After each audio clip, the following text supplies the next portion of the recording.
O'clock. We're going to start with roll call. Commissioner Yower. Here. Commissioner Rosales called. Commissioner Rosales, he said he might be in and out. Judge Shaw is here. Commissioner Schindel. Here. Commissioner Duknick. Here.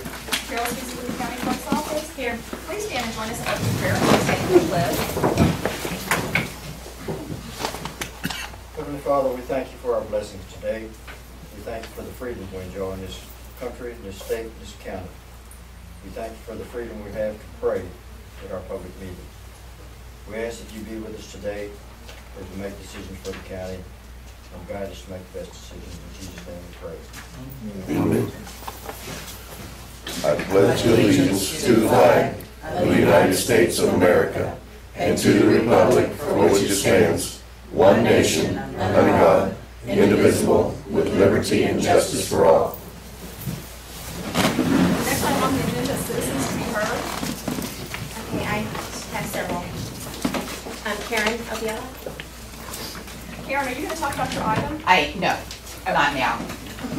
Sorry. That's all right. Good morning. How are you this morning? The reason I wanted to speak at this point was to let you know that we have an upcoming master planning meeting for the Karnes County Parks Master Plan and also the Watershed Master Plan. You will each, as commissioners and judge, get a personal invitation, but I also brought some with me today for everybody in the audience as well, because we want to make sure that this is a public plan. It's, you know, got input from the citizens and the officers of the county itself, and that's not San Antonio River Authority's plan. So anyway, the meeting's going to be held Wednesday, February 27th at 6 p.m. at the Karnes County offices on the square over there at 210 West Calvert. And we hope to have as many people there as possible. And if you cannot come, but you have something that you would like to say, there is contact information. Obviously, you can always contact me, but there's also contact information for Luke Hobenek. He's putting together the meeting. So that's all I have. Thank you, Karen. Thank you. Bye, Malone. Judge, I have comments on items 11, 13, and 22. Will I be allowed to speak then, or do I need to speak now? You just want to go now for the Okay. roundtable discussion. People telling everybody what to do. Okay. On item 11, we have a maintenance man. This should be part of his daily duties. He has mileage budgeted, I believe, Luana. If he needs to travel to other county buildings, I don't think we need volunteers from each building. We have someone in that position already. Item 13, concerning the records retention, we have a policy. I put that on your desk, as well as a certificate in which I became the records retention officer back in 2009. I'm not sure why that's on the agenda, but we do already have that covered. Item 22, concerning Weight Watchers and Zumba. We are meeting at 4 o'clock in the afternoon because that is the only time we could find a leader. There are no leaders in Karnes County. Pam is coming from Livonia. She does the meeting on Wednesday nights at 5:45 at the school. She wasn't coming in at noon and staying around for 3 or 4 hours and start the Karnes City meeting. The county employees will consider that to be their clocked out lunch hours. It will not be on county time. We have some county employees who go out and work and help with the food bank. No one questions that. They are on county time. They are paid during that time. So I'm not sure why it's being questioned on when we take our lunch hours. And also Zumba is going to be done after hours. It's not during county time. Again, I'm not sure why these items are on the agenda.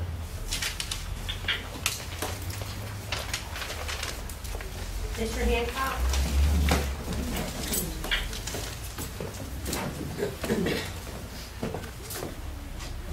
My interest is in item number 21 that's on the agenda this time.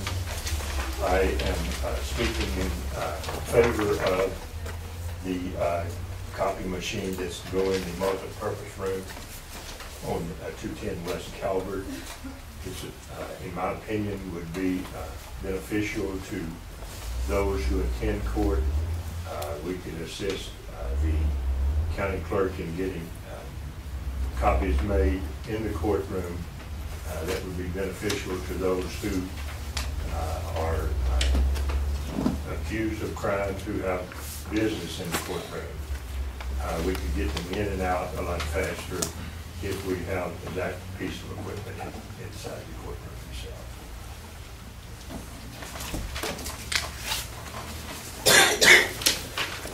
Luana?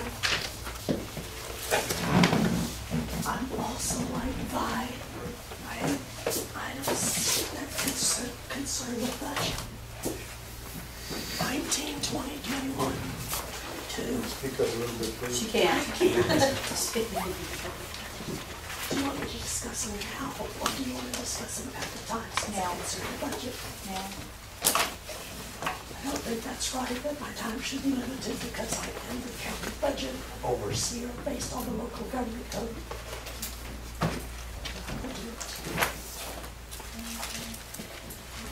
At least this way I can't be cut off till my 3 minutes are done.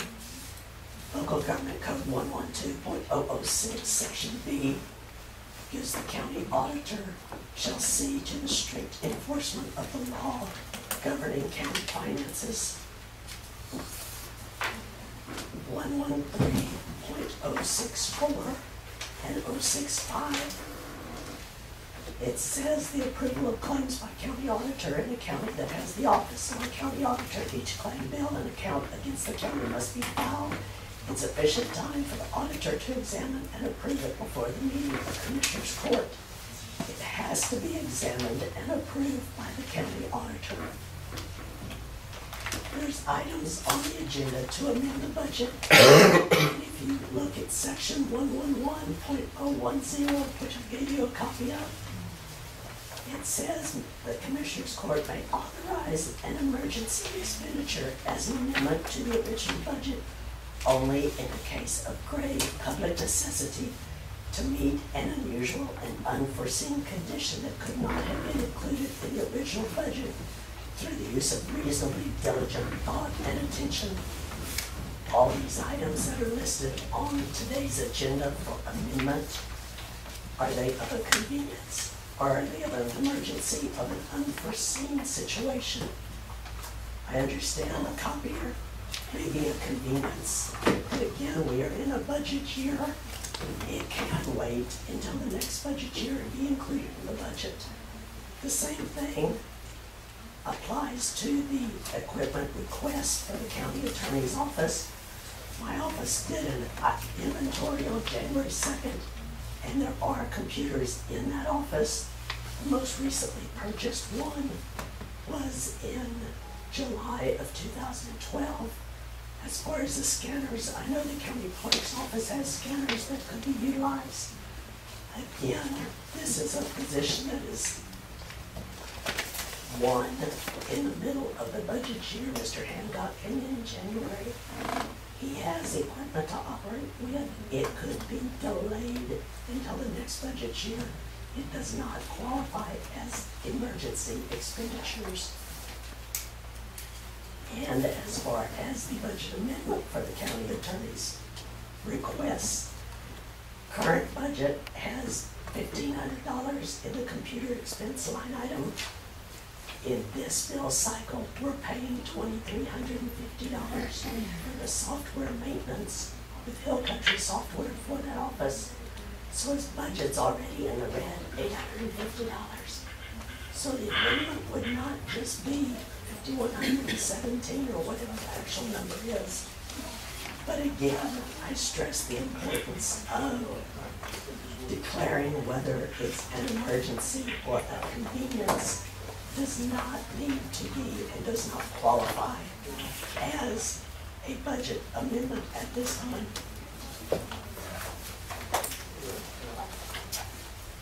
Next, Carol. That's all.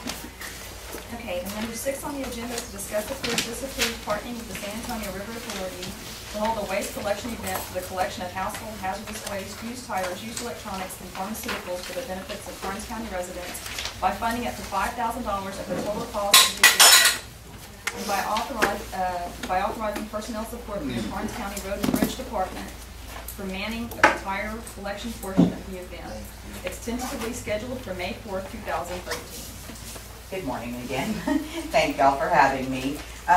You may recall last year when I came before the court, it was in, I believe, August of last year. And the court determined at that time, had a vote and determined that we should possibly try to work to do 2 events each year for the county for the household hazardous waste. So that's why I'm here before you today, because I wanted to get one of those 2 events possibly planned.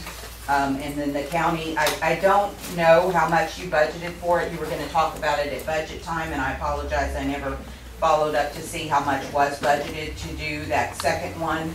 Because at the time we had talked about, the San Antonio River Authority was willing to almost cover one full one, and I think y'all were giving us like $3,000 towards that one, the first full one, because the normal cost of one is at least $10,000. And so we were, willing to cover that extra $7,000 to $8,000, and you guys gave us $3,000, and that was a great partnership, I think, for your citizens. And so that's what I'm here for today, and that's the reason I put up to $5,000, because I really wasn't sure what y'all had budgeted for the second event. We of course want to be able to collect again the used tires, the used electronics. We want to do the pharmaceuticals, and so we're just looking for your support there monetarily, as well as, of course, again, authorizing the County Road and Bridge Department to man the tire collection portion of the event. Are you okay with that, Jeff? Yes, ma'am. It worked out good. At least we don't have to go pick them up and down the county roads for a while. I like the idea of the cost of it being a 2-time event that can, because it seemed like the last time there was an extra need for another. Yeah, we serviced that day well over 100 cars, which represented about 146 households. So that's quite a few, but that's only a small portion, so we know that there are more out there that need assistance. And we did, I think towards the end, almost have to turn some away, but we were able to come up with the extra money. I'll make the motion to approve partnering with the San Antonio River Authority to hold a waste collection event and collection of the household hazardous waste, used cars, used electronics, and pharmaceuticals for the benefit of the Karnes County residents by funding up to $5,000 of the total cost of the event by authorizing personnel support from the Karnes County Road and Bridge Department for a manning of the tire collection portion of the event. The event is tentatively scheduled for May 4, 2013. All in favor say aye. Any opposed? None. Motion carries 4-0. Okay, so will I just work with Commissioner Dupnick to get that done, or who would y'all like me to work with? Yes, and because I just need someone to keep in contact with and to work towards getting the event. Normally we try to hang street banners, which Commissioner Hummel was able to help me get those hung before. So if you could start thinking towards that, if we want to do those, if we're not going to be able to use them, we don't want to pay the expense of getting the banner updated. So I'll get back with you on that. Thank you.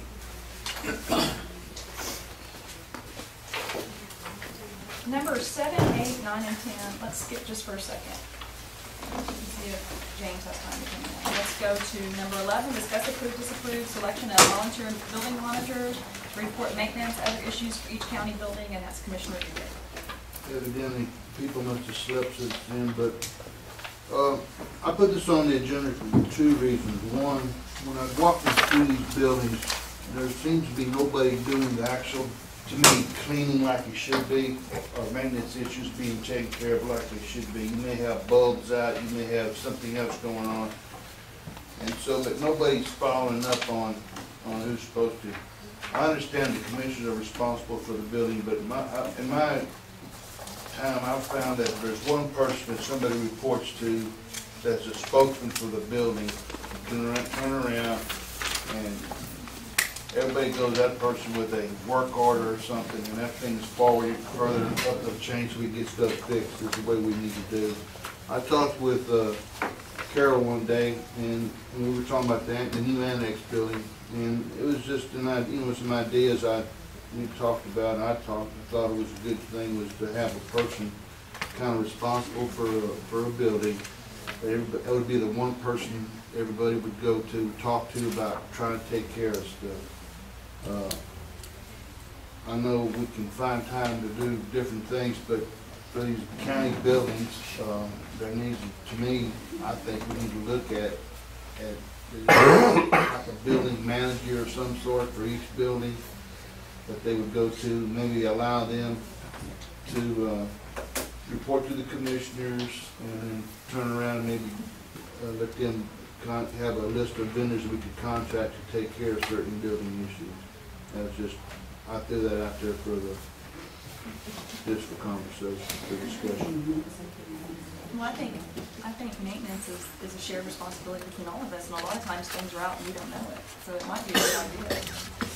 I mean, Pete can't be 40-hour building maintenance, 40-hour prison guy, 40-hour this, I mean. And, you know, I'm not trying to take anything away from Pete or anything, but maybe. I don't see Pete stressing over there. Well, no, but all I'm saying is, you know, is we need to track what this thing about, well, I told them about this and that. Well, to me, if it's not written down, it was never told. I mean, we need to have a documentation, a paper trail of what we're doing and why we're doing it. That's just my 2 cents on it. Somebody to volunteer for the buildings, I think it's a good idea. Yeah. What do you think, Pete? Well, I had to put in the budget to try to hire someone part-time to sort of do this. And I've asked 4 people and no one's interested. Had the objection to pay $15 an hour for a part-time employee, but someone who'd be responsible and go around and check on things, you know, daily or at least 3 times a week. So I had what was 20 hours a week for $15 an hour, but I haven't been able to find anyone to do this, to hire someone, a district. So It was my understanding that we had one of the janitorial people said it wasn't his job or her job to change the light bulb. I don't know, do we need to change job descriptions, or are there job descriptions? there are no job descriptions, that all needs to be done. Part of the job. It's just, I want that for conversation, you know, I'm not really asking for any action today, just, I want that out there just to be discussed and go from there. A work order or something, for something to fill out. I think it should be some kind of documentation. Who's gonna be responsible for the enforcement? That's just it, I'm just trying to get a conversation. Shelby, go back up here. You don't know yet, we're not gonna figure this out today, but, Yeah. I mean, if anybody wants to volunteer, to tell us if something's out, to do, I know the state, we have those deals that we forgot, we fill out work orders. We just turn it in and somebody comes and fixes it, We're gonna take no action. No action today. Number 12 is discuss, approve, disapprove of appointing Commissioner Dutnick to the Delgado RC&D board. I put that on there. Carl did that, so I'm asking you just to replace him on that DeWitt Goliath Levanta board. Karnes is part of it. It's fine.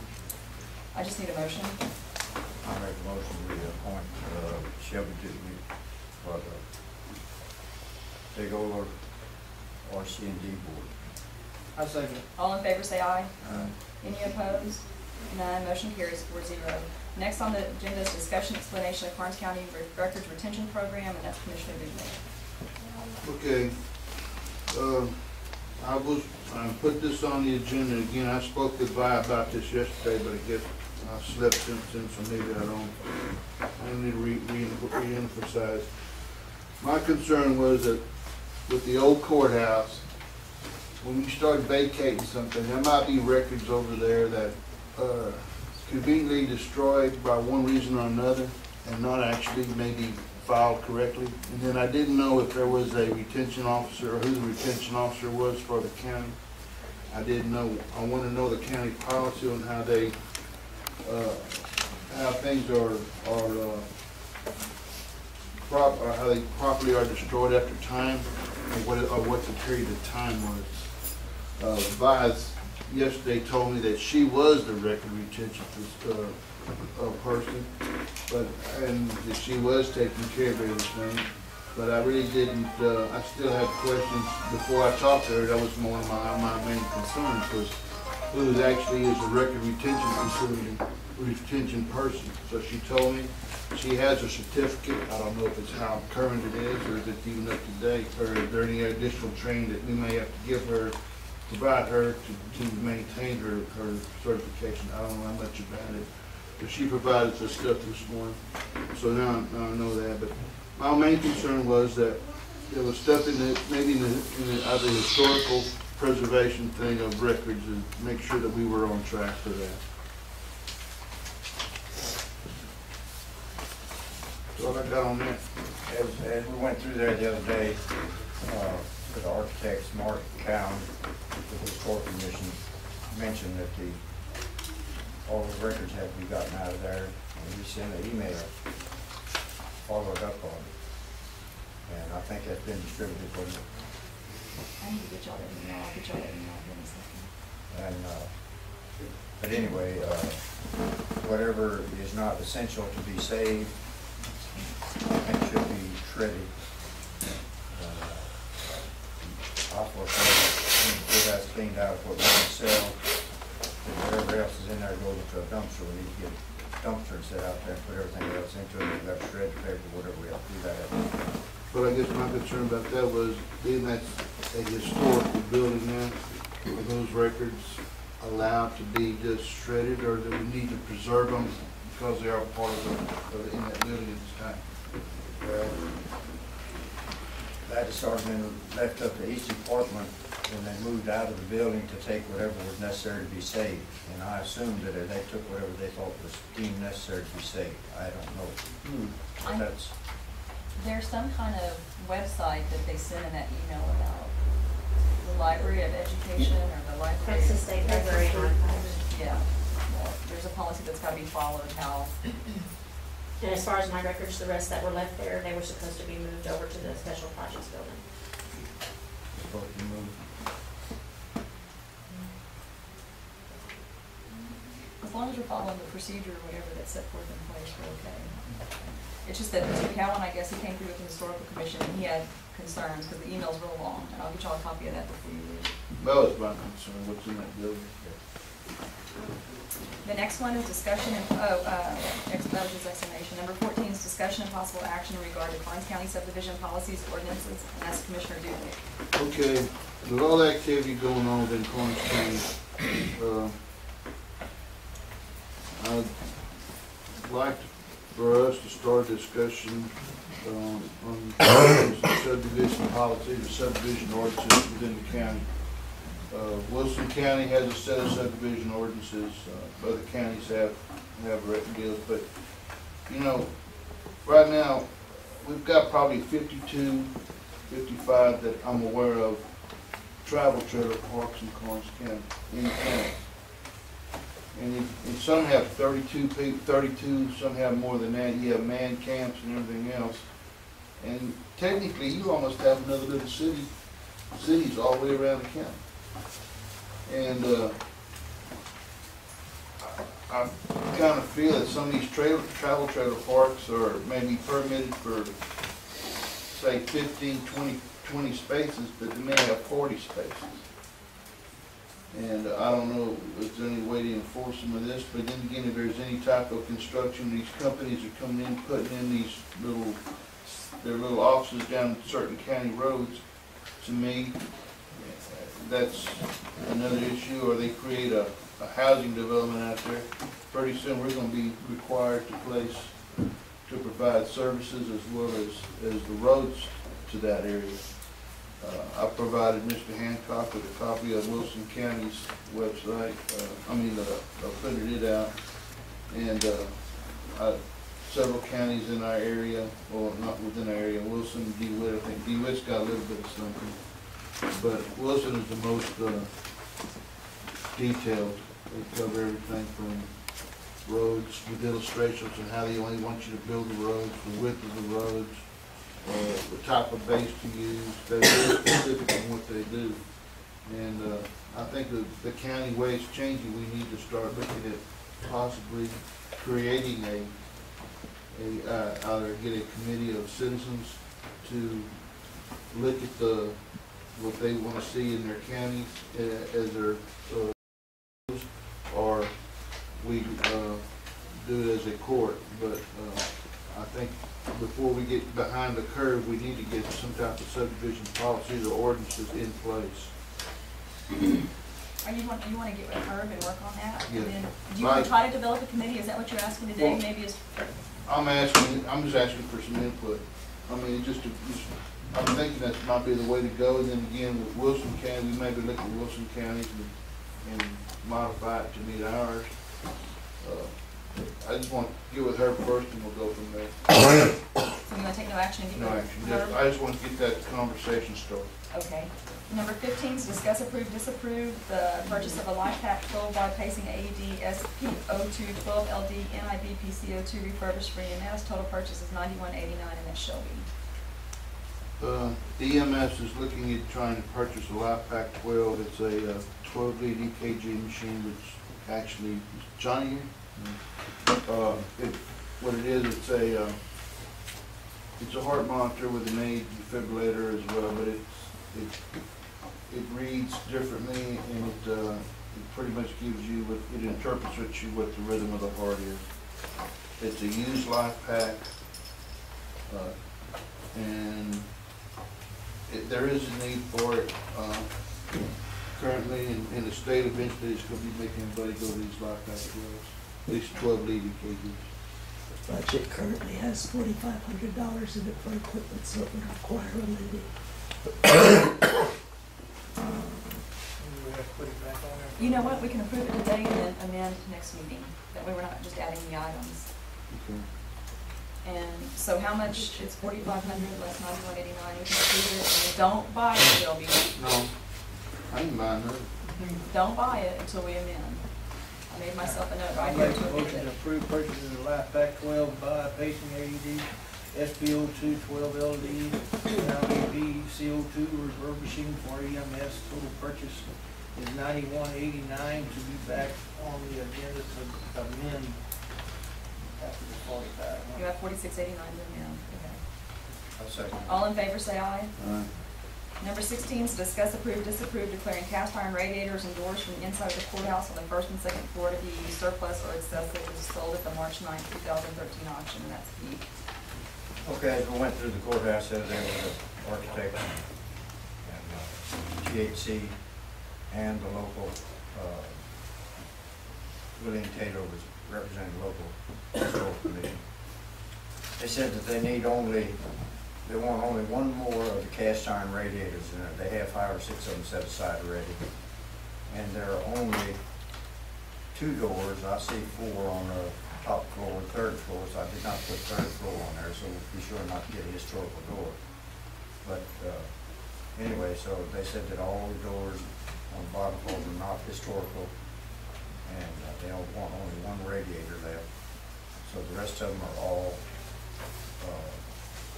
surplus, and the radiator should bring something, and those 7-foot doors with glass in them, 5-panel doors, whatever they are, they should bring a few dollars at the auction. Pete, we have to list them, we have to itemize them to declare them surplus, so can you tell us how many doors? Okay, 19 doors, And how many, and, and 7 radiators. so in the motion, we need to capture those 19 doors and 7 radiators. They're not deemed historical, be sold, so they can be declared surplus. All right, I'll make a motion if we declare 7 cast iron radiators and 19 doors from inside the courthouse on the 1st and 2nd floor, surplus to be sold at the auction March 9, 2013. I say, All in favor, say aye.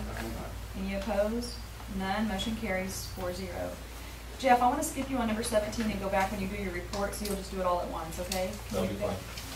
Number 18 is discuss, approve, disapprove the purchase of 2 Dell Vostro 3rd generation Intel Core i7 3770 quad core desktop, 8 GB, 1 TB, Windows 7 Professional, 1 GB video for $1,950. There's 2 of them, so it's $975 times 2, 127-inch LED monitor for $250. one 24-inch LED monitor for $207, two Fujitsu PA03607D005FI6110 scanners for $1714, two Microsoft Office packages for $400, and one HP LaserJet Enterprise 600 work group for $750, and the author is Herb Hancock.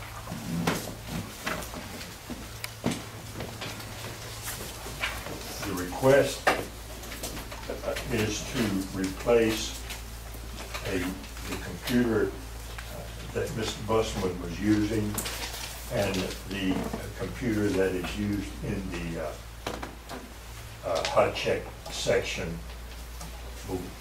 There is a computer that is in the on the secretary's desk at this time that is about 7 or 8 months old. It has some problems, but the computer person for the county indicated that he could probably correct those problems. There is a pack that is bought through Hill Country that is on the computer, the newer computers. It needs some work on it, but we should be able to get it back in shape again. The computer in Mr. Busman's office, Mr. Busman knew a lot about computers and could keep it running. I can't keep it running at this time. The one in the check section is also an old computer that needs to be replaced. It's our effort at this time to try to get the office of the county attorney onto a paperless trail, and that is we'd be able to scan the documents that are now in place that we're using into the computers and get into a status similar to the county clerk's office and the district clerk's office. The Hill Country program that was purchased by the county for use by the county attorney's office gives us the ability to do that. The equipment we need to follow through on that is what we're asking for you to approve today as far as the purchase is concerned. The items are unforeseen. I did not have any input into the old budget. There's $1,500 set aside in the old budget for computers. That's not enough to cover the need of the office at this time. I ask that you look at each of these items, that they be approved, and that we be allowed to use them and to purchase them at this time, and not to where we can go forward with the caseload that we've got. We've got about 1,200 cases and about 250 that should be filed, and we need the ability to keep up with them with the personnel that we've got at this time. I'm here to answer any questions that you might have.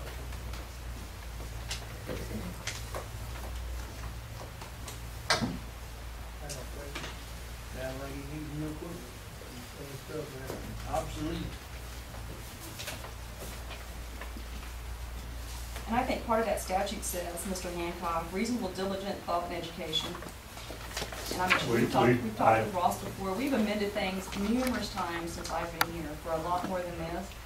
The commissioners didn't even know it happened. I have spent a lot of time with the computer person for the county in trying to figure out how to make the system that we've got work, and we're not having much luck with that. So I think we meet statute. Do you think you meet statute? Yes. And that's all we need. I'll make a motion to approve. You don't have to read it all, just the computer equipment. No, thank you very much.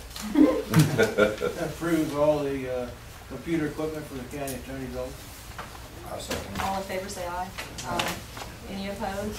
None. Motion carries 4-0. Number 19, it looks like there's an $800 error that was reported earlier by the county auditor, that there's an $800 budget. So what we have to do on that 3771, since I was not aware of the $800, I think we have to say not to exceed $5,000. That's gonna put us at about 45, since we don't know the exact amount. What is the amount? The whole amount for that purchase, the 5271 will have to be amended plus the 800 that's short on the. So it'd have to be 5271 plus 800? Plus 850. Your Honor, I don't know that we can talk about this at this time, but there's another part of the budget that needs to be amended, but we can do that. Well, then we can go not to exceed $7,000 right here, because we don't know what happened to your budget.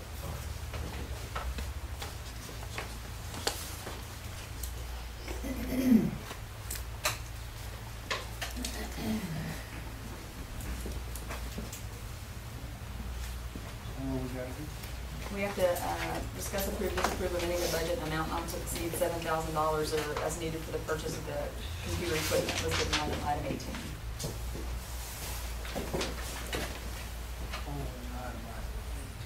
Yeah, that's the computers. Not to exceed 7,000.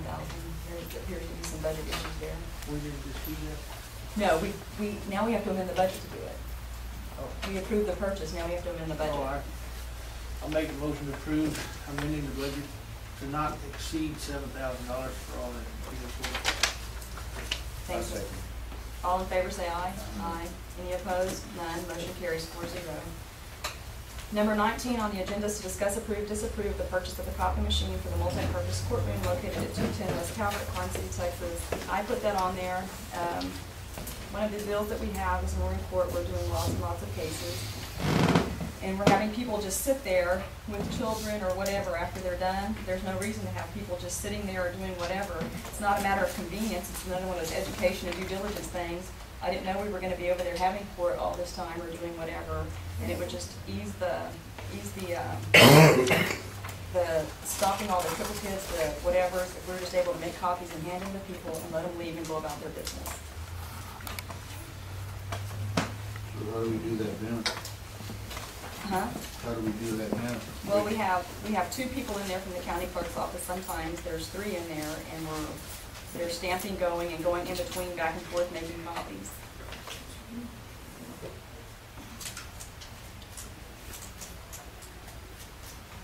It's not that big of a deal. No, it is. Well, but one of the things that Herb and I were talking about is we have people sitting in there, and they're sitting in there for forever, waiting It's for the same right here, copies. though. When we had court here, it's No, the it's same not. thing. Excuse me, we're not gonna, this is not a discussion.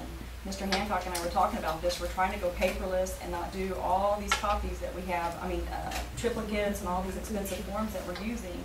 And people are just sitting there 30 and 40 minutes when they don't have to, and we can move things.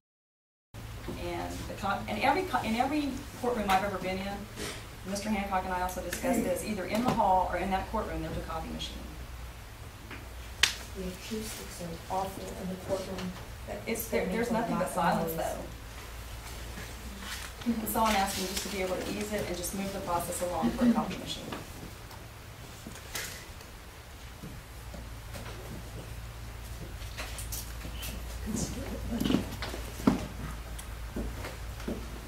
Herb, can I ask her a question? Herb, is this you feel this is gonna expedite the caseload and stuff, or? To answer your question, yes, it'll help in trying to get things moved along.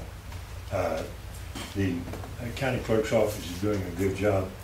It's just that when we get started, we're trying to hold court in the morning and the afternoon. We're trying to move the cases along as fast as we can. Some days are not bad, other days are absolutely hectic, and we're handling 3 or 4 cases at a time. I can help in the copying, my secretary can help, Tito can help. A lot of help we can help the county clerk's office. They've got 2 persons in the office at this time, and they're busy as they can be all the time, and we appreciate that. In our office, it's not that bad at all.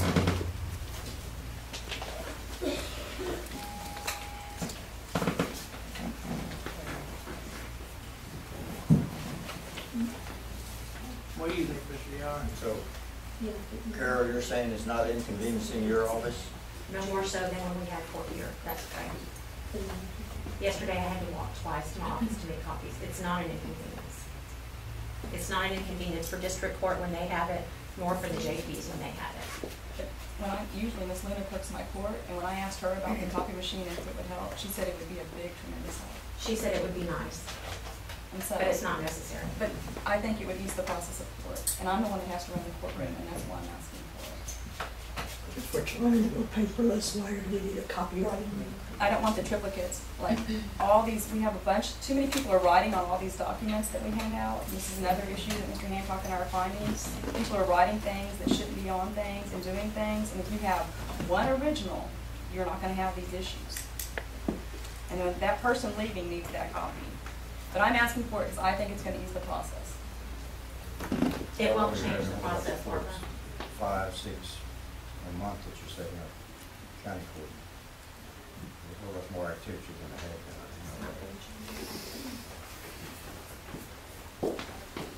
So we need to amend the budget before we do anything? No, we need to approve the purchase first. So you're talking, the cost of the machine is $37.71? No, you're going back to computers, Shelby. 21. Go to number 22. I have in there not to exceed 6,500, but I'm gonna get a small, like, not. Whose budget will the supplies come out of? Because I don't. Mine, I have the coming out of paper mine. here, it'll come out of mine. And when the attorneys start using it all the time, And the land people? and the That's not people- gonna happen, I'll take the paper out. This is just, it's to ease the courtroom procedure. I mean, the land people are not gonna go in there and just start making copies, attorneys are not gonna go in there and just start making copies. Yes, they will. Yes, Yes, they will. I'll The take the land paper out. people will go into the courtroom and make copies? I'm sure they will. If they know there's a copy machine. Yes. I have the TD, if it's gonna be in the jury room, just one, note. We do keep the TDC inmates in there with the COs. I know that it was something that we had considered also, the acoustics in the courtroom are, I know your court isn't as big, but, that would interfere also, I think, with making the copies. Can that machine be password? And that's also Judge Saxon's courtroom, has anyone She asked doesn't her have about to use it? it, if she doesn't wanna use the copy machine, she doesn't have to use it. No, I'm talking about the interference of the noise and everything. I mean, like, if she's holding court, if she doesn't want the copy used, it doesn't have to be used. But the people that are using it are telling you it's not needed. It's an inconvenience to have it there more than anything. I think it's an inconvenience for people to sit there for forever. Yes, ma'am? Judge, why couldn't you have it in your office when you vote? If y'all wanna, if we wanna put it in there or whatever, just. I am concerned That's a about moving expense. people using it, and we're not always in there. We've had But just like Mr. issues. Dudnick said, it can be passworded.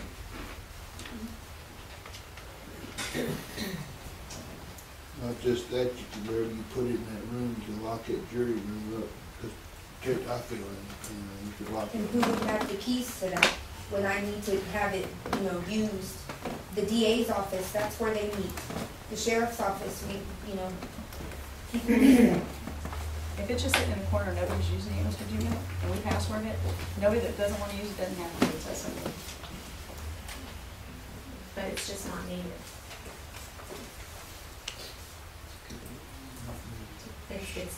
It's a luxury, but it's It's not not a necessary. luxury. It To is a serve the luxury. public is not a luxury. We're serving this This is discussion will take place up here. I make a motion to purchase those copies. I'll second. All in favor, say aye. All right. Any opposed? None. Motion carries 4-0. The next item on the agenda is to amend the budget amount not to exceed $6,500 for the purchase of the copy machine. Move we amend the budget, not to exceed $6,000 for copy.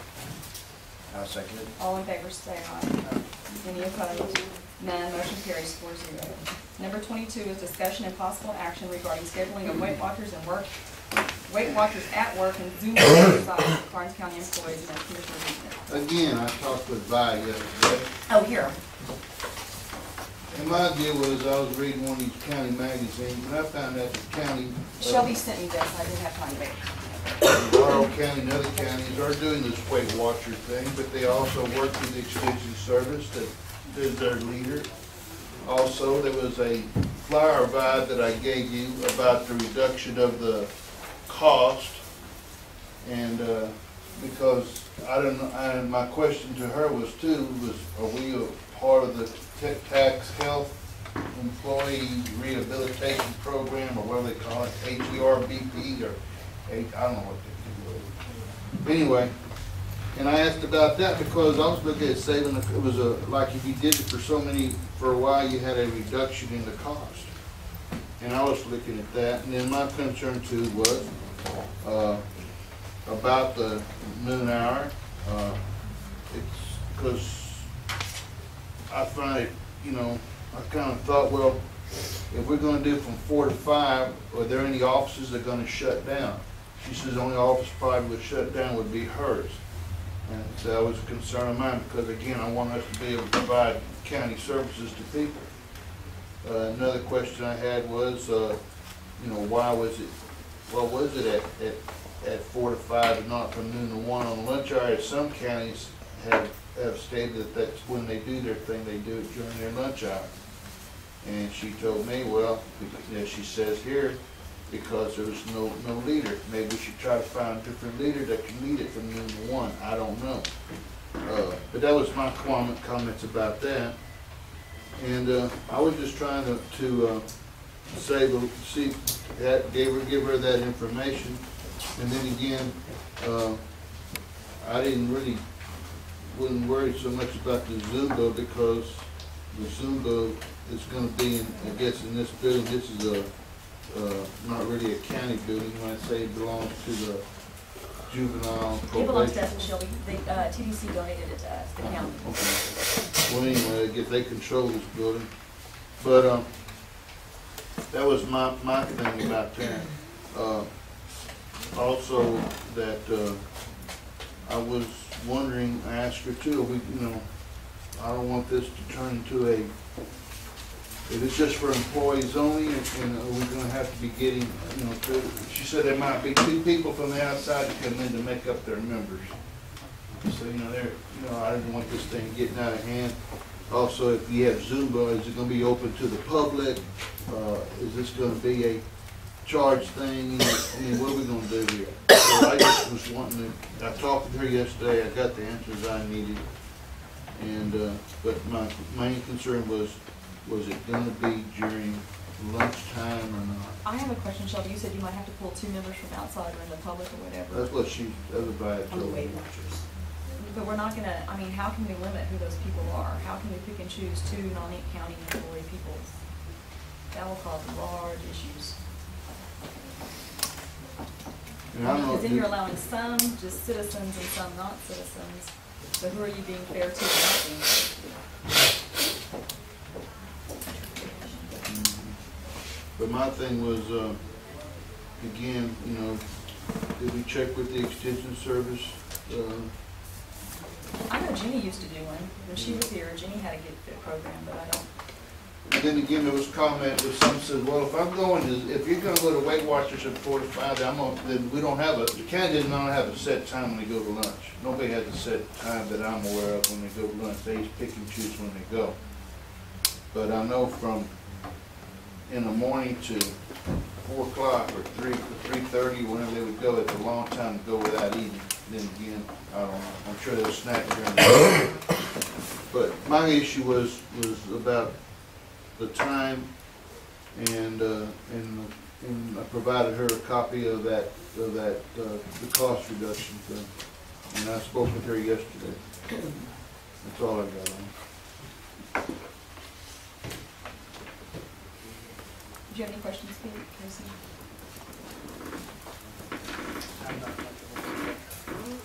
All right, this is in connection with the possibility of getting insurance reduction. Correct. Probably. Well, if people want to take exercise, I'm willing to support them, because I want them to take care of the jobs too. And also found out that they could not do a payroll deduction. You can or cannot? Cannot. The only thing that I want to be aware of is I don't want saying 1 or 2 citizens can make this up, and then we have 4 or 5 citizens that want to be a part of. All those people, we work for those people. I don't want to turn anybody down. We can't say that we're gonna add 1 or 2 people. This just needs to, that's not, we can't pick and choose who's gonna be in here. It can either be a county thing or a non-county thing, and I know that I've talked to Herb about, you know, I know PDs do these. We talked to Ross about it, and he said, you know, George says, yeah, cops offer these, they offer gyms, they offer whatever, but it's either a county thing or an all-inclusive thing. You can't take it out down the middle and add 1 or 2 people. I agree with that. That's just on the Weight Watchers. It's just on Weight Watchers. But you can't allow some people to come in here for the Weight Watcher stuff when it's on But there's county. a Weight Watcher Wednesday, I'm sorry. Hold on, Ms. White. Right, and I understand that. I mean, but we can't say some people can come here from 4 to 5 and some people can't. And I kind of included Herb in some of those conversations. We don't want to get into the deal you're discriminating. It becomes discrimination of who you're allowing in and who you're not allowing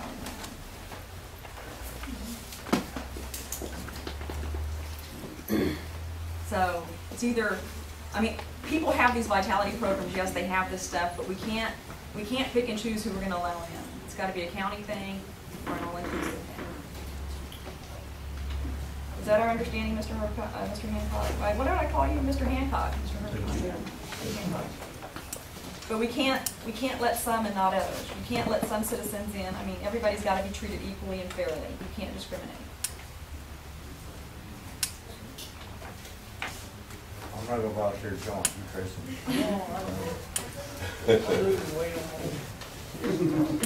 Looks good, doesn't he? And that's the part that we just have to have understood, is this is,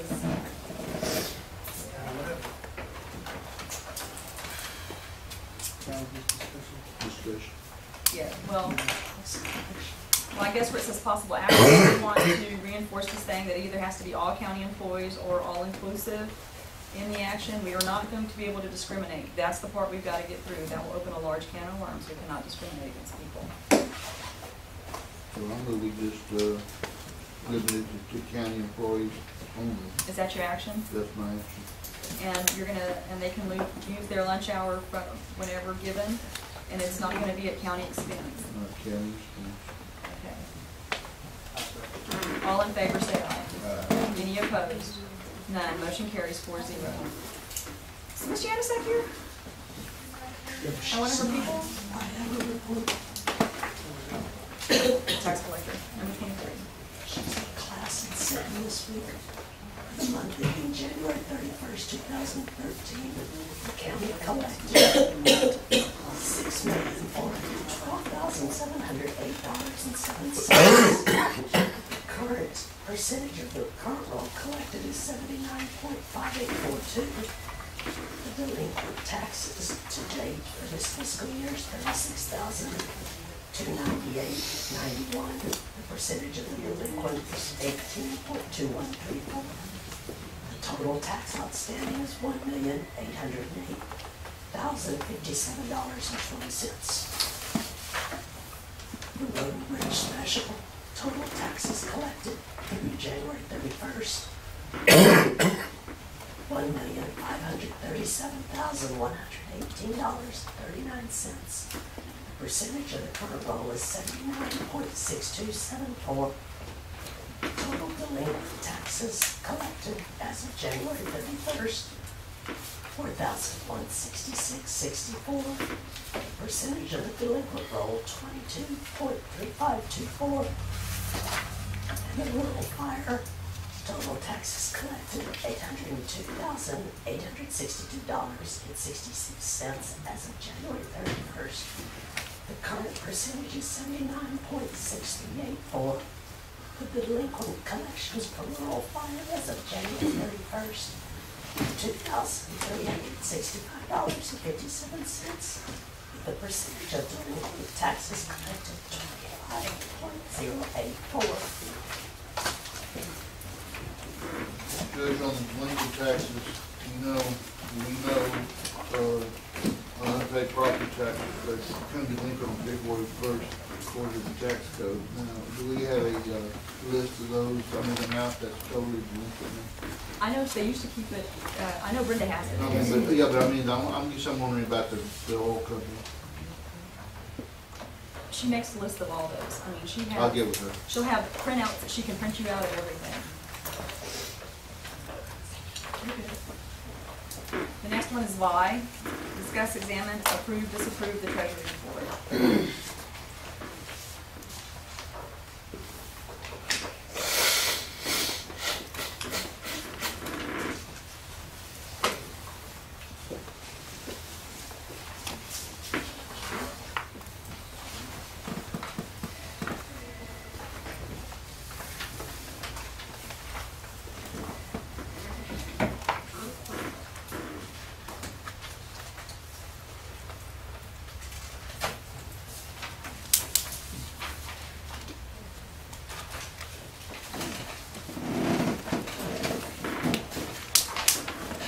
And Luana will probably mention this in her report on the debt obligations. We did make a payment to Alex Lindhart on the ambulance, right, the ambulance in January.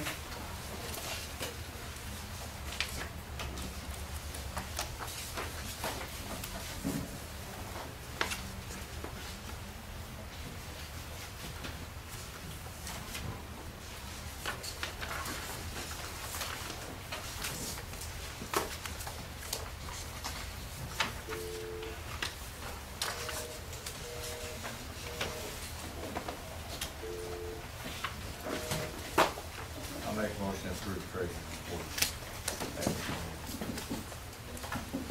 I second. All in favor, say aye. Aye. Any opposed? None, motion carries. Thank you, Bob. And Tim will be here February 21st to get the rest of that stuff out of the courthouse.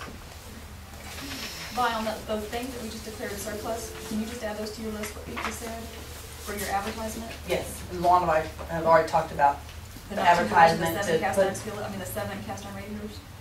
put, to include, we're not gonna list everything because we'd have a $300 ad. So we've already talked about some of that stuff. But they'll have a list, or phone number to contact me to get the actual list. Thank you. The next item on the agenda is payment of bills.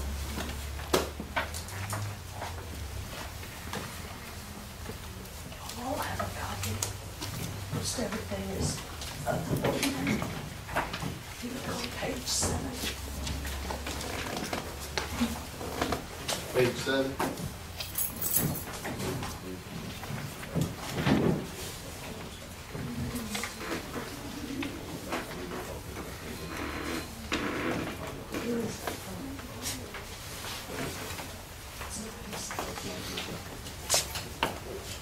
Page 7, the last two entries, to Caldwell Automotive Partners, $17,649.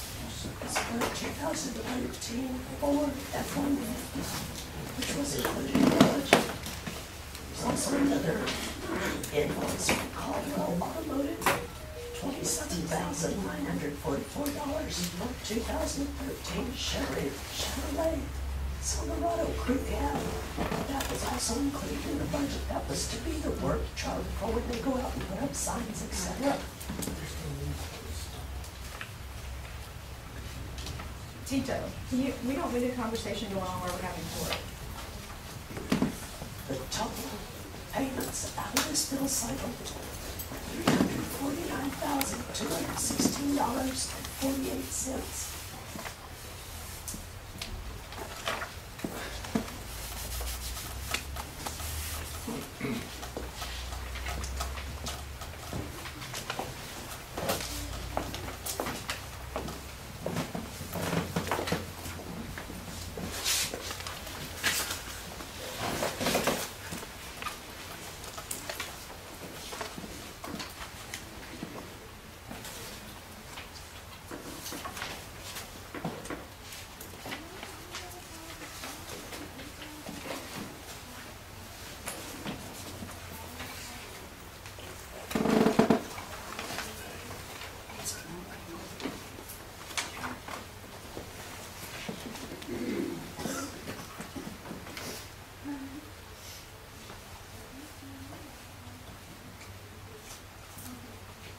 I'll make a motion to pay the bill. Judge, on the bills, I'll second that motion, but I'm gonna exclude from anything, pay anything with my name. Okay. All in favor, say aye. Reimbursement for commissioners' expenses. We're also leaving this. Right, but you can approve your commissioners' reimbursement. Just leave that. Yes. Any opposed? Motion carries 4-0.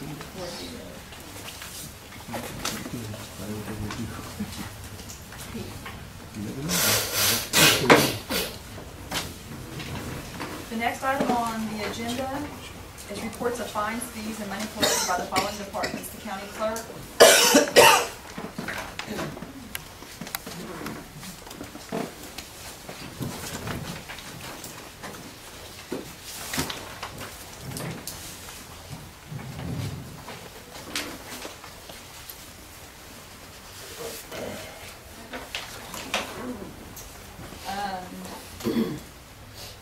Carol has her total for the month is $36,594. The next one is district clerk.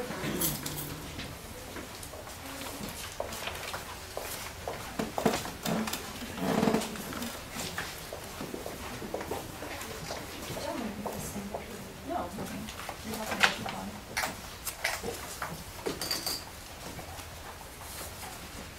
This is mine. Register this with the commission. Yes, I'll put it in a file for you and put it in his box. Okay.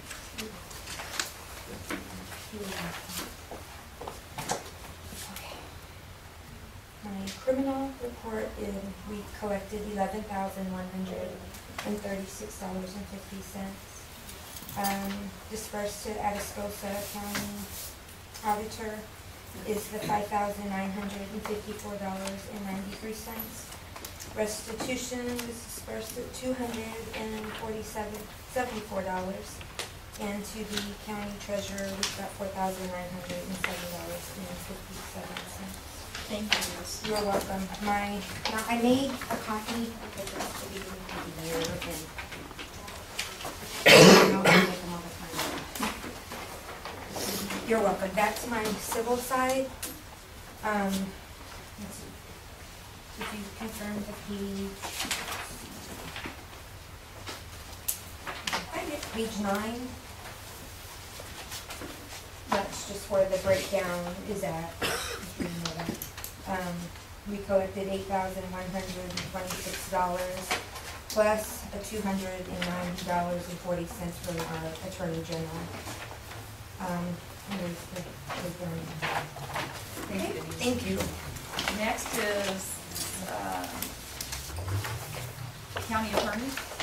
I have yours, Mr. Hancock. Thank you. Ms. Crabtree turned in, let's see, this is,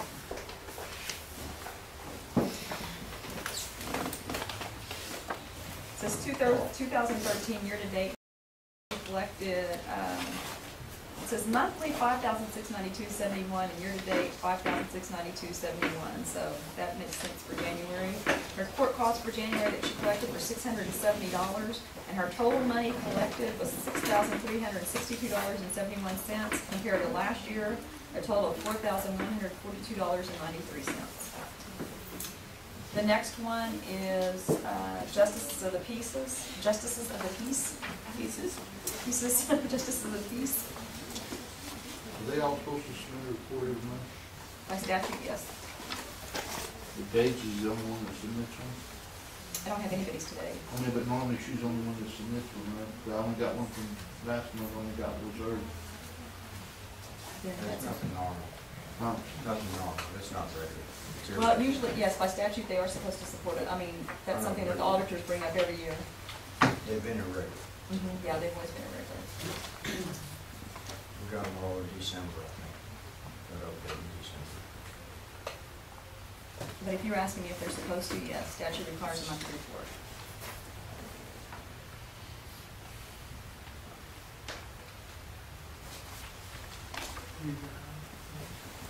Juvenile, I saw Eva earlier, I don't know where she went. I don't think she left anything up here either.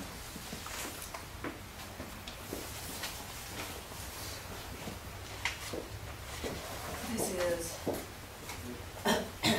special projects.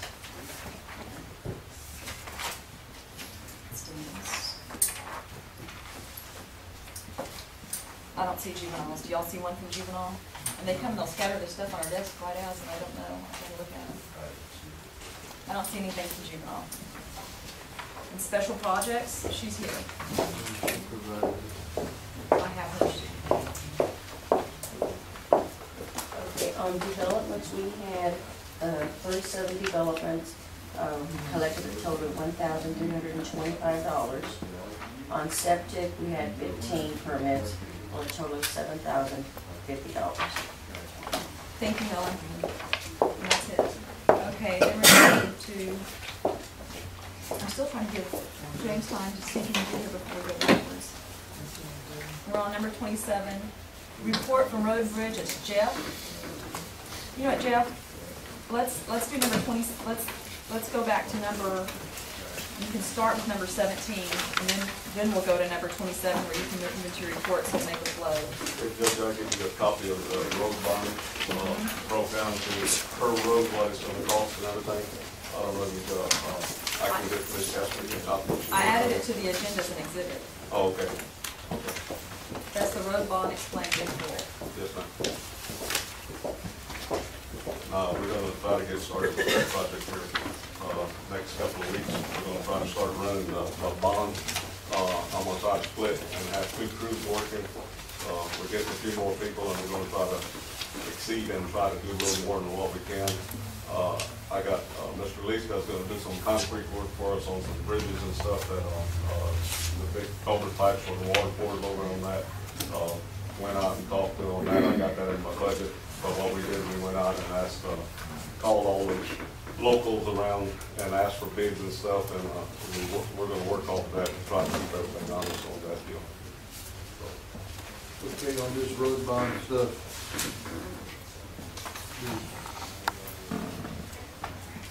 so we have everything we need in place to start this thing. I mean, I understand I got this deal, but is the one that doesn't need anything special to track this stuff, or how we're gonna track what we do, or is there any type of particular documentation you're gonna need?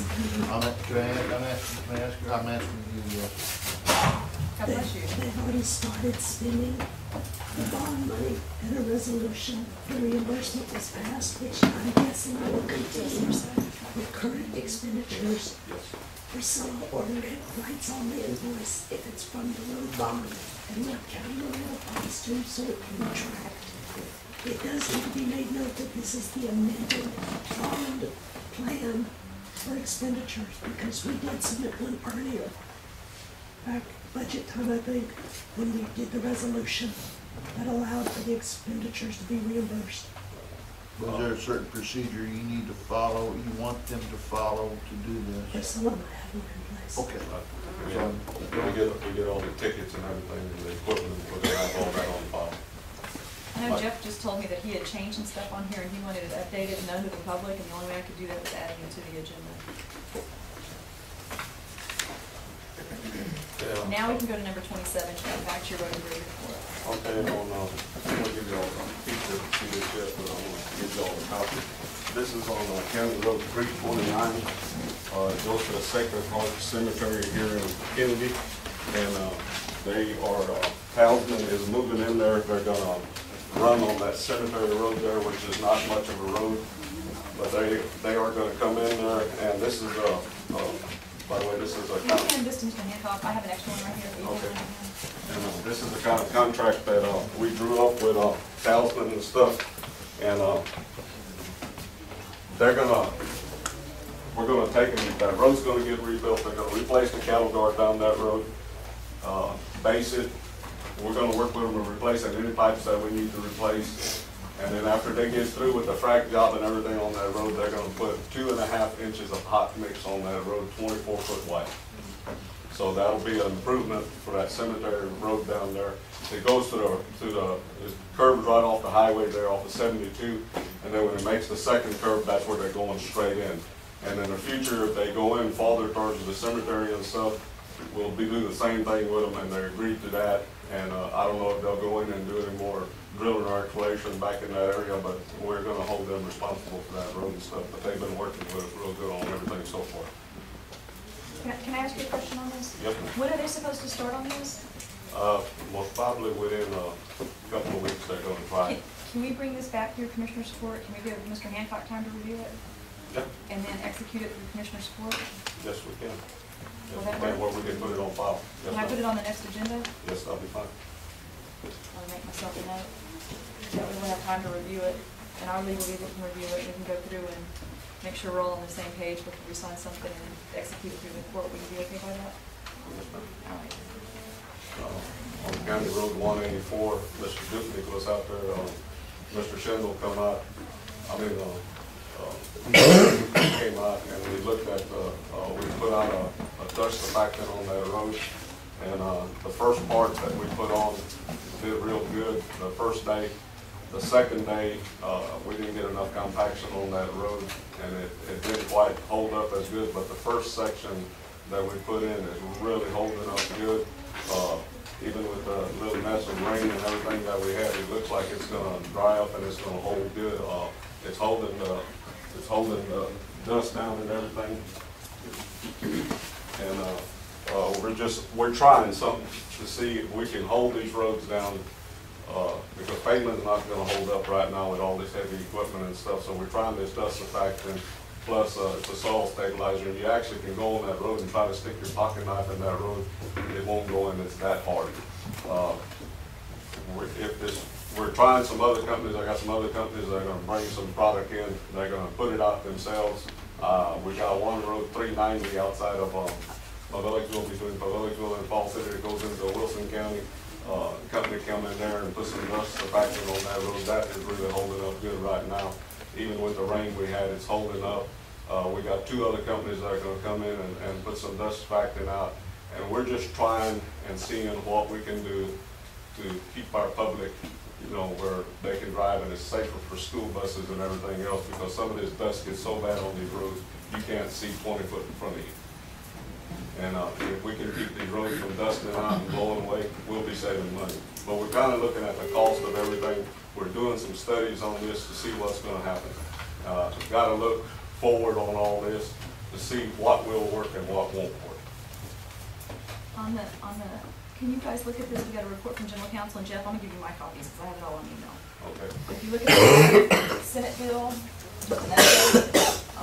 from our General Counsel, and it's on this road, provides severance tax for oil and gas companies at the bottom. That's one that's going through.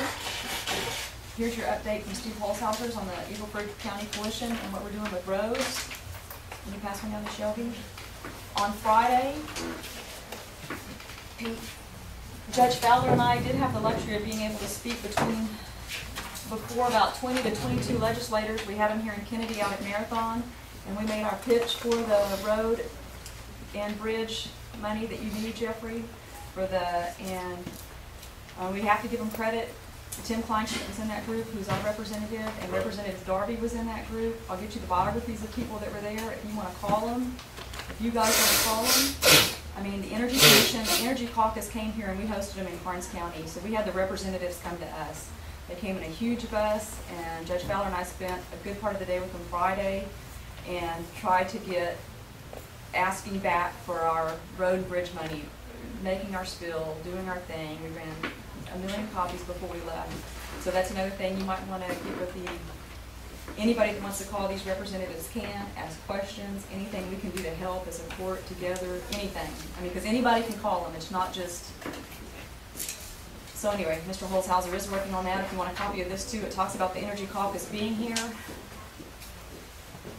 And I mean, for 20 legislators or their staff to come out and look at that, that's a big step for us. It's a big step in the right direction to get these legislators and their chief of staffs and their representatives out here.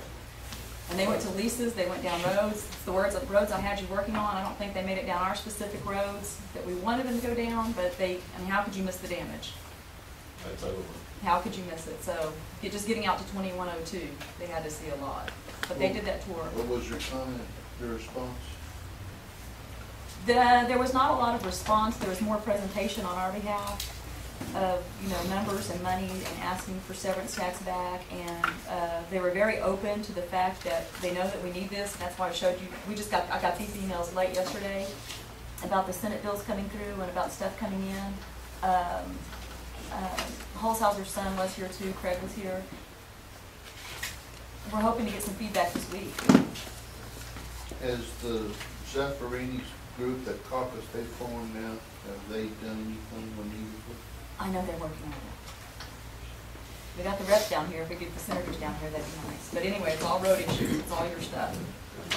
Well, you gotta look at it, Mr. Schindler brought it to my attention, and I seen it because I drive the road also. It's 326, a road that we spent right at 300,000 on that road last year, and we done, or getting, that road is blown away, and that road had 4 to 6 inches of material put on it, plus it has some old material on that road, and that road done after a year is it's going away. It's just all blown up. Which one is that one? 326, the one that runs from Kennedy here all the way to Runge. Walker's Crossing, yes. And that road is very heavily traveled all the way to the 33 Ranch. Past the 33 Ranch is not quite so bad, but they're beginning to use it more and more because there's more activity going up back there on the backside now too. And wherever this is happening, a lot of the good roads we had are disappearing. There's no way to keep up with this. The only thing we can do is try. That's why we're trying some of these chemical products now to see if we can, once we lay our material out, I've been talking with the oil companies and stuff, we get a product that's going to work. We have some, they will work with us. They will start paying for some of these products that we can put on, and that will be a plus for Karnes County. It'll be a plus for all the citizens that have to drive and live in this dirt and situation. I think it will help us down the line. It's just a lot of legwork, a lot of talking to people. You can ask, but don't demand. Can I ask you a question on those things that they're giving you to put on the road? Because I did go out there 2 days before and I saw where that was and stuff. At midnight I called you. Yes, ma'am. Are they giving us EPA statements and stuff on all that? Because Yes, I had a yes. call about the creek or. Right, No, yeah. that's all environmental. It's environmental friendly, yes, it won't hurt them. Matter of fact, he said, Tree sap and- Okay, yeah. good. Matter of fact, it smells like, it actually smells like, Molasses. seed. Yeah, molasses and stuff. One thing about that, the half that didn't really turn out that good, and that's when the guy that was out there, they pulled the rollers off of it, said that it was good enough, which we didn't think it was. So, and then they gave it one shot and that was it. But that last spring we had, that piece was just like fluff, it just turned out. Soup, there's a way to fix that, and you can do that as soon as it dries up. Yes, and most probably tomorrow afternoon, if the weather breaks, what I'm gonna do, we're gonna go skim that road back and try to bring some of it back from the sides, and then we're gonna try to take and pack it. I should have a roller tomorrow too, Shelby, so that's gonna help. I leased a roller a while ago, and we're gonna get a roller so we can roll this stuff down because our old rollers, we just can't keep them running. We're gonna need to get rid of them and work in the future for another roller. County Road 326, we're getting a lot of tire complaints, tire damage. 326. That's Yeah, what it's messed up my tire too. Okay, well, I'm getting a lot of calls on tire damage on 326. One thing also I've talked to Jeffrey about is, and I've talked with Herb a little bit, is that, you know, some of these guys have built their companies out on these roads where they're the only ones out there, but they're using our other county roads for just shortcuts. And other than just driving down that road to get to another pavement or something, they just cutting across, is that I would like for us to somehow, through the sheriff's office, somehow detour these trucks so they don't turn up all the roads that they don't need to go on, other than just kind of like sightseeing or cutting across, because it's for their convenience. Some of these cut across roads are for the farmers and ranchers, and the sheriff's office, anybody else was using, but these are guys that are for profit, and they're tearing up our roads, and there's no repercussions for them to fix it because it's our road, but we could detour them and put some teeth in an ordinance or a bill or something that they'll have to, hey, you don't use that road. You have no production on that road, there's no reason for you to go down that road. Perfect example on that road is 125 over here that runs into 334 in Choate. We're catching more and more trucks going into Choate and then going out on 239, and they're beginning to use that road more and more. and it's damaging roads that, there's no activity on at all. And we're gonna get more in that, because I'm getting a lot of complaints from the Shoal area now, what's happening over there, and that's beginning to hurt us. But the more traffic you see from these oil companies, the more travel we got everywhere. And it's running. We put some detour signs out in a couple areas where there's a lot of people live and really don't need the trucks there. I don't think they ought to read. We've had some discussion about that, Shelby, and it's more or less, county road is a county road, and they drive down. You can't live in They access. can, Can't do they that. can voluntarily, they can voluntarily say, okay, we won't go down there. Well, we regulated by the load rate. That's why, if there's a wave or something, you could do it. I think you can do it, because they did with the timber. That's on here. That's on that. think single only in thing. county does it also. But I think you can, because I think you can sit there and tell these roads, I mean, you can limit the traffic, you can detour traffic anyway, you can say no trucks, period. And they can go around. I really think you can, once we're gonna research it with her, but I believe we can, legally, by statute. You can also use oil shade, you're in trouble. I don't care. I've What- said, I didn't hear that, you Tommy. know, What was Barbara, this, if they have no production on that road, Oh, a production, okay. it's no production, like, put it to you this way. Look at Lentz. You got one company that's on 72 out there, and you got another company that's on this one dirt road out there. And all they do, they cut across down that road, they come out at Lentz on that one county road. There's no production on that road. But they're just cutting across and tearing that road up, and they're driving in the ditch and everything else. And, as well as cutting signs down with chainsaws and dragging them out of the road, out of the ground, they hook onto them and pulling them out. There's a lot of issues that we need to address, and I think if we can get an ordinance set up like that, I know that Sheriff Villanueva and his staff will enforce that, because he's got Pierce working all the time. He's doing a good job trying to, with his trucks and stuff. But we need to put some teeth on some of these county roads, because a lot of people their roads are getting torn up for no reason.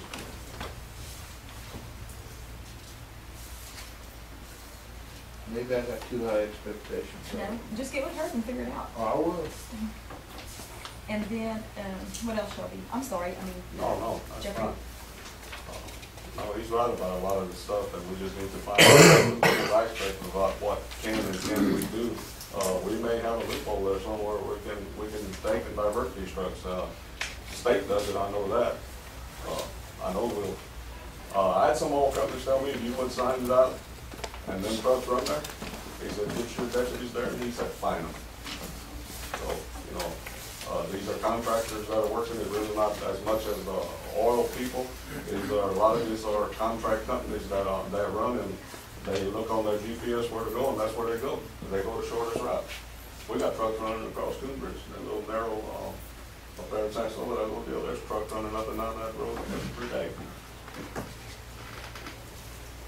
And that's a very narrow road. I'm sure somebody's gonna get hurt down there. We put road narrows, one-way traffic. They lasted 3 days. Got a load limit sign on Coonbridge. And that's a box culvert in there.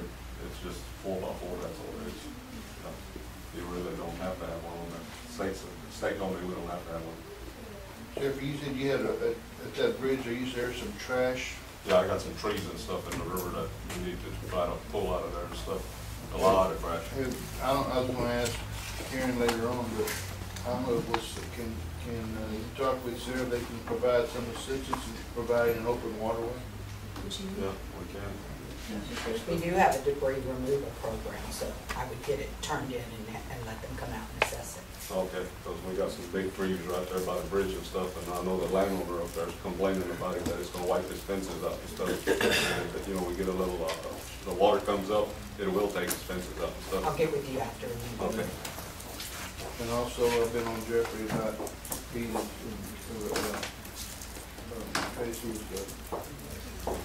we got 3 or 4 bridge projects we need to take care of. And we need to move on in. So, I'm talking with 3 contractors right now there, and only one is interested in it. But we do those, we'll have to, we'll probably that will bring it back to the commissioner's court, and we'll advertise and go abroad and see if we can find, besides the contractors that are within the county, see if we can find some outside, maybe somebody else would do it. Police guy is very interested in a lot of these jobs and stuff, because he said things are a little slow for him. We don't have enough manpower to get it done, and it seems like every time we turn around, like, think we're gonna get time to do it, we don't. They the rain now, this. Contracted in. Our people don't be messed with. Well, It's not the main bridges across the San Juan River or anything like that. We need somebody to qualify. It goes a long way down to that water over there. And on trash, I saw it the other day, I mean, it was brought to mine and Shelby's attention. Talisman, Pioneer, ConocoPhillips, Wood Group, Yes. they're all helping you pick up trash. Yes, they So are. they've gotten with you. Yes, They've ma'am. hired somebody for 40 hours a week. They're in a big There was Trailer. three trailers yesterday out in the rural area of the county picking up trash. and they're gonna devote 40 hours a week to nothing but Karnes County trash pickup. And it's those companies that kind of group together. And you'll see them pulling the big trailer with their insignia. You'll see they'll have 3 oil companies' names or 4 oil companies' names on the trailers and stuff, and it's pretty unique that they're picking up, and they pick up everything, and which is good. It's called community initiatives or something. They're gonna be helping you, they said, if they talk to you.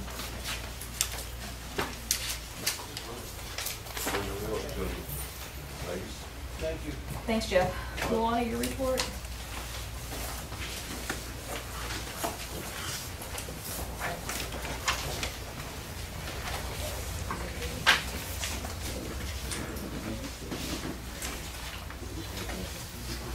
Treasurer's report and mine match, which of course they do because they're generated from the same system. As she mentioned, we did have an interest payment to Alloys Linho, the first one on the ambulance timelines. We'll go to the last page, the items of interest. The total county funds available as of January 31st were $18,951,854.82. The total county funds invested, $15,823,739.73. Our total non-invested funds, $3,128,115.09. Our sales tax receipts in January, they were received January 14th, $847,346.98. For the same period in 2012, sales tax receipts were $332,532.76, which is an approximate increase of 153.6%. $510,814.22.